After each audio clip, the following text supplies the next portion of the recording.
যদি আমরা step by step প্রতি বছর এক দক্ষ এবং সুর নাগরিক আমরা তৈরি করতে পারবো, যারা নৈতিকতার মধ্যে থাকবে শ্রেষ্ঠ, যারা মানুষকে এই যে আজকে চলছে মব জাস্টিসের নামে অনৈতিক অমানবিক কাজ চলছে, সে কখনোই এটা করতে যাবে না।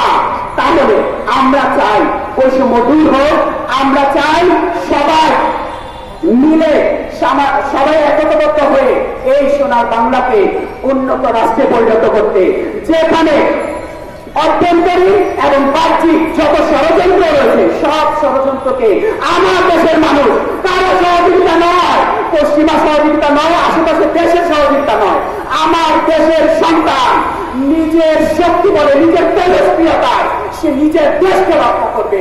আমরা কেন আরেক দেশের মেধাকে নিয়ে আমরা আরেক দেশের মতামত আমরা চলবো?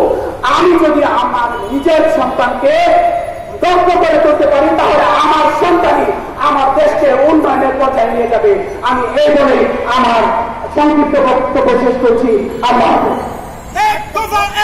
ধন্যবাদ।